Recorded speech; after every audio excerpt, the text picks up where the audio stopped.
Selamat siang, yang terhormat Bapak Dr. Insinyur Bambang Bioloka MS selaku dosen pembimbing, dan yang terhormat dosen penguji. Perkenalkan, saya Aldira Dinda Hermawan dengan NIM 230201171200004, mahasiswa S1 Teknologi Pangan, Departemen Pertanian, Fakultas Peternakan dan Pertanian, Universitas Diponegoro. Pada siang ini, saya akan mempresentasikan tentang laporan praktik kerja lapangan yang berjudul Pengendalian Mutu Penerimaan Bahan dan Produksi Daging Ayam di PT Parewa Aero Catering Tangerang.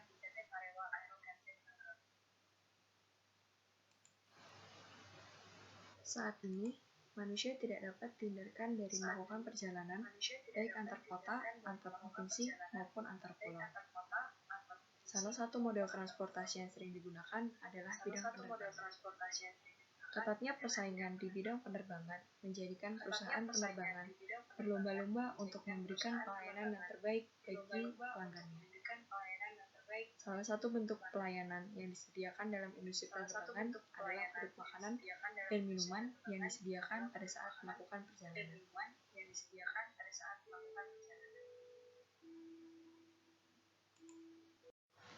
Catering berasal dari kata cater yang memiliki arti menyiapkan dan menyajikan makanan atau minuman untuk umum maupun sebuah acara tertentu. Salah satu jenis catering adalah aero catering. Aero catering merupakan perusahaan jasa yang bergerak pada bidang air catering service atau catering yang melayani penyediaan makanan dan minuman pada saat penerbangan. Makanan yang berkualitas tentu berasal dari bahan yang berkualitas dan pengolahan yang tepat. Oleh karena itu, perusahaan catering wajib menerapkan sistem keamanan pangan yang bertujuan untuk mengukur karakteristik dari kualitas produk sehingga dapat menghasilkan produk dengan mutu dan kualitas yang baik.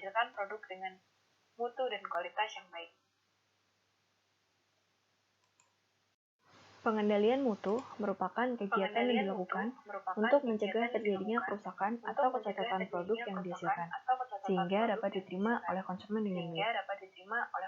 Pengendalian mutu yang dilakukan terbagi menjadi 3 tahapan, yaitu yang pertama, pengendalian mutu bahan baku, kemudian pengendalian mutu proses produksi, dan yang terakhir adalah pengendalian mutu produk akhir.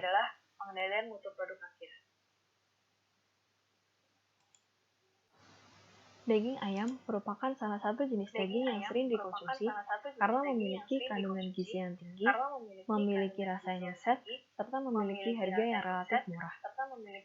Menurut Standar Nasional Indonesia SNI nomor 01-3924/2009 tahun 2009 tentang mutu karkas dan daging ayam, disebutkan bahwa karkas broiler merupakan ayam yang telah dipotong dan dibersihkan bulunya, dikeluarkan jeroan dan lemak abdominalnya, serta telah dipotong bagian kepala, leher, serta kedua kakinya.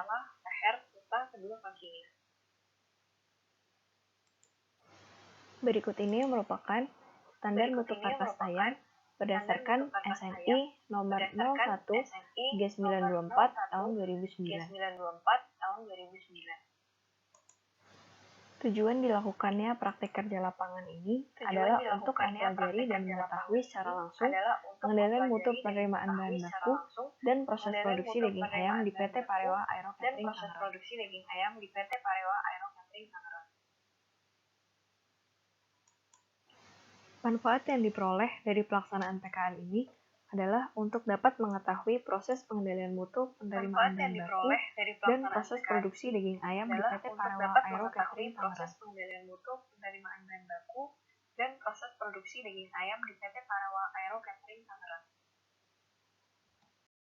Praktik kerja lapangan ini dilaksanakan pada tanggal 6 sampai 31 Januari 2020 di PT Parewa Aero Catering Tangerang. Materi yang diamati adalah pengendalian mutu bahan baku dan proses produksi daging ayam. Metode yang digunakan dalam praktik kerja lapangan ini adalah metode observasi secara langsung. Kemudian data yang diperoleh berupa data primer dan data sekunder.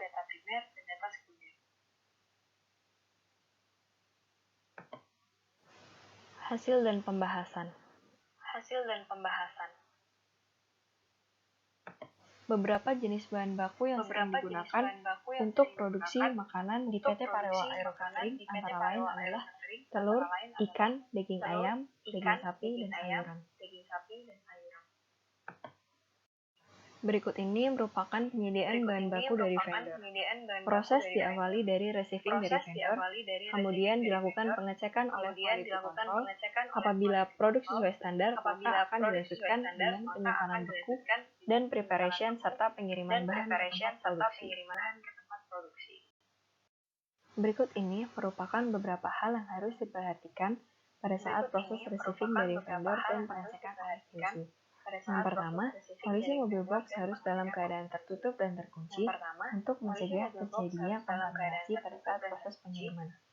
Yang kedua, suhu mobil harus dipastikan minimal minus 18 derajat Celcius untuk menjaga kesegaran produk. Yang ketiga, sampling. Sampling dilakukan dengan menggunakan rumus akar N+1, di mana N merupakan kuantiti atau jumlah karung yang dikirimkan. Keempat, di setiap pengiriman, vendor pasti akan memberikan COA. Kemudian, QC harus memeriksa apakah COA tersebut sudah sesuai standar atau belum. Yang kelima, kemasan ayam. Kemasan ayam harus diterima dalam keadaan terseal, bersih, tidak rusak, dan dengan kemasan vakum. Yang keenam, suhu ayam.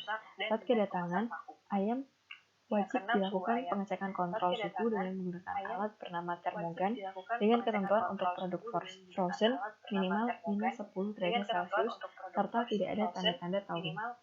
Kemudian yang terakhir adalah pengecekan visual, di mana pengecekan visual untuk kondisi ayam utuh dipastikan bahwa tidak terdapat bulu pada badan ayam.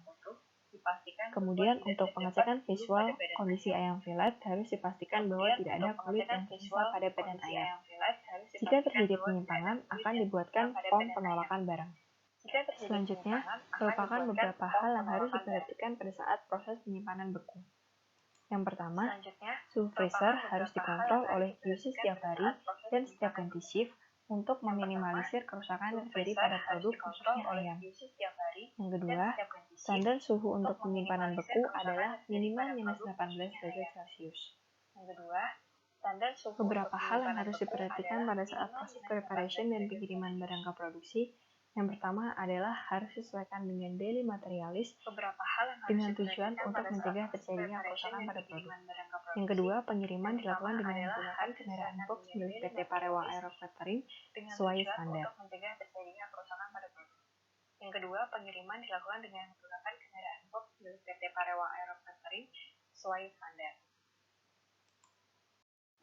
Berikut ini merupakan gambar ilustrasi dimulai dari ujung sebelah kiri, merupakan pengecekan suhu mobil dengan termogan, kemudian 3 gambar di tengah merupakan kemasan ayam, dan ujung sebelah kanan merupakan pengecekan suhu ayam.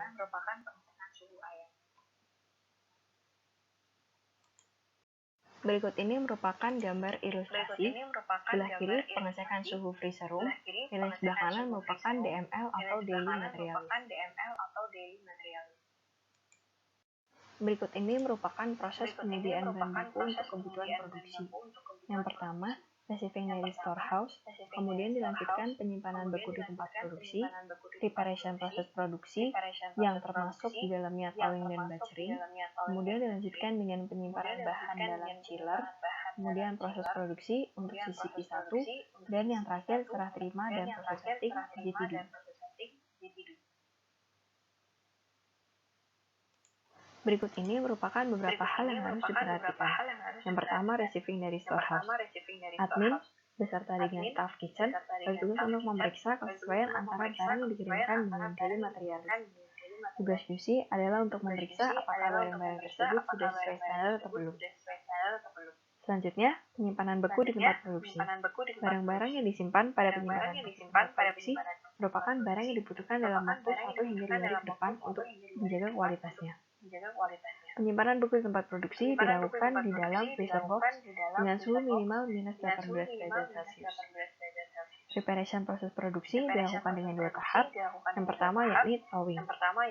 Thawing dapat dilakukan dengan 2 cara, yakni dengan air mengalir atau di suhu ruang. Dengan ketentuan, apabila suhu permukaan sudah melebihi dari standar atau 8 derajat Celcius, maka harus segera diproses atau disimpan dalam chiller dengan suhu kurang lebih 5 derajat Celcius. Selanjutnya, batching. Batching merupakan tahap pemotongan yang dilakukan hingga bahan siap untuk dimasak. Beberapa ketentuan yang harus ditaati adalah warna gagang pisau beserta dengan warna talenan harus sesuai dengan yang telah ditentukan. Beberapa hal yang harus diperhatikan pada saat penyimpanan bahan dalam chiller. Yang pertama yakni suhu chiller maksimal adalah 5 derajat Celcius untuk mencegah terjadinya kontaminasi pada produk. Yang kedua, tabel identitas berisi informasi mengenai sebuah produk. Kemudian, proses produksi. Proses produksi merupakan tahap pemasakan bahan mentah atau bahan setengah jadi menjadi bahan pangan siap makan. Produk olahan ayam atau unggas memiliki suhu matang minimal 74 derajat Celcius dan diukur dengan termometer tusuk. Tahap ini merupakan CCP1 atau Critical Control Point 1. Selanjutnya, yang terakhir adalah serah terima bahan dan proses setting. Pada tahap ini merupakan tahap penyerahan bahan ke ruang setting untuk dilakukan proses pengemasan bahan pangan siap makan. Proses basil dilakukan selama kurang lebih 30 menit hingga suhu mencapai 5 derajat Celcius. Jika suhu afterblast tidak mencapai 5 derajat Celcius, maka proses basil akan dilanjutkan kembali. Namun, jika suhu inti produk tetap tidak mencapai 5 derajat Celcius, maka produk akan dispoil dan dimasukkan dalam berita acara. Berikut ini merupakan gambar ilustrasi. Sebelah kiri atas merupakan towing dengan air mengalir, sebelah kanan atas towing dengan suhu ruang, sebelah kiri bawah proses pemotongan daging ayam, dan sebelah kanan bawah merupakan ketentuan warna gagang pisau dan warna talenan.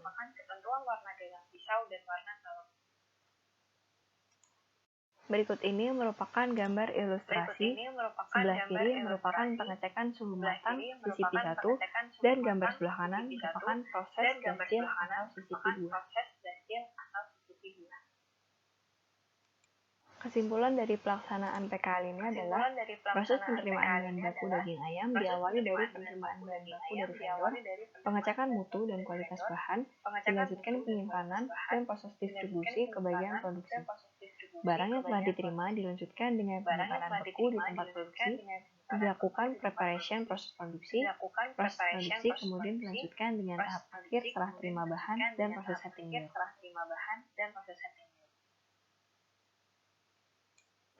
Sekian presentasi yang dapat saya sampaikan, kurang lebihnya mohon maaf. Terima kasih dan selamat siang.